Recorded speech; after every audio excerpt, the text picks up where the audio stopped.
9 months is still a long time, and he says that the country is in a very bad place, and he wishes that November would come faster. It is coming down pretty hard right now. It's been coming down for a little over an hour this hard, and we've had some flooding already here in the road. Eric, well, I've been here for about an hour now. I'm going to step out of the way so you can see exactly what I'm seeing. Now, since the standoff ended, we have been able to get back here into this kind of alley area behind the apartment. You just heard from 17-year-old Charleston County native Noah Counts, who's helping pave the way for thousands of South Carolinians his age. I've stopped by downtown Myrtle Beach, where double red flags are in effect, meaning you should stay out of the ocean until the storm subsides. I'm going to be really wet and probably really cold after this, but I never get to do this here, so live in Myrtle Beach, Julia Richardson, WMBF News. What is the scene like? Well, Rachel, a lot of excitement here. Donald Trump came on the stage very quickly after AP called the race for him, like right at 7, and his supporters were thrilled to see him, but he also had a lot of key players from South Carolina with him. That was the governor, the lieutenant governor, both U.S. senators, even our own Congressman Russell Fry was here on the stage as well.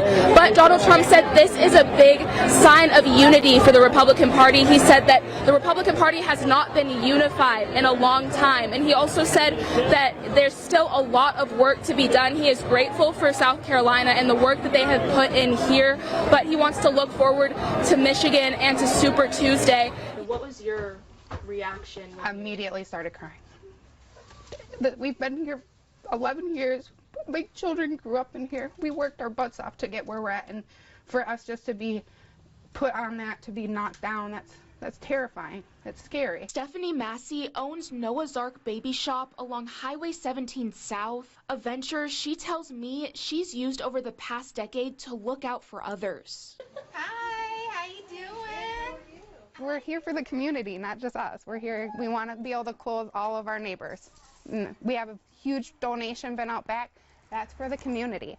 That's why we do it. But it's now a venture facing demolition and relocation. Something Massey claims won't just affect her, but her entire family.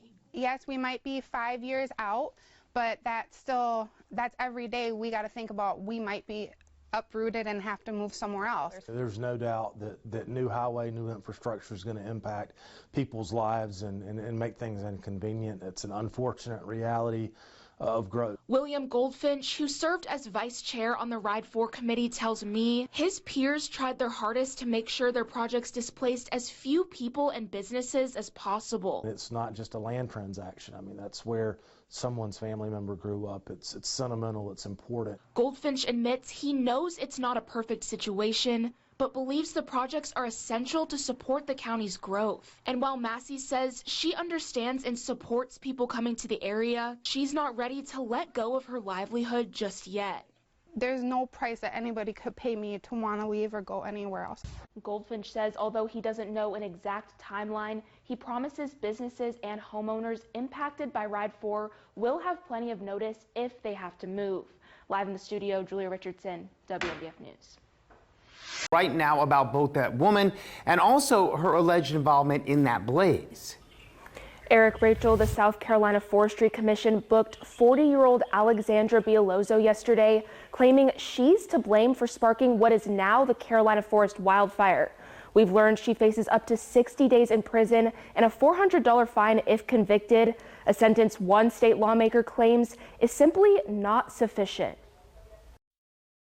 I'm going to file a bill that's going to give this teeth so people think twice before they burn outside. That's what State Representative Tim McGinnis plans to do as soon as next week, seeking to enforce harsher penalties against those who spark wildfires, even by accident. It should be like getting in your car after you've had a few drinks. You think twice about it. Think twice before you burn. He's also sharing that advice to people like Bielozzo, who the Forestry Commission claims negligently allowed an outdoor burn to get out of control during a statewide ban last weekend. According to the agency, witnesses saw the 40-year-old burning debris Saturday in a backyard fire pit in the Covington Lakes community before those same neighbors alleged she failed to call 911 as flames spread far beyond her property. Do you think that there should be a stricter punishment? I do. I think that even us having the discussion is going to go a long way. 15th Circuit Solicitor Julia Richardson says he doubts Bielozzo's actions were intentional, but he thinks there should sometimes be more accountability for being, quote, careless. The criminal process is very good when a person makes a decision to go out and do a bad act. Where we're not as good, or criminal law is not as good, is when it's over carelessness. That alleged carelessness is also what Representative McGinnis is trying to tackle, emphasizing that a simple lapse in judgment can prove both deadly and costly in the long run. Millions of dollars have been spent to fight this fire that was caused by debris burning.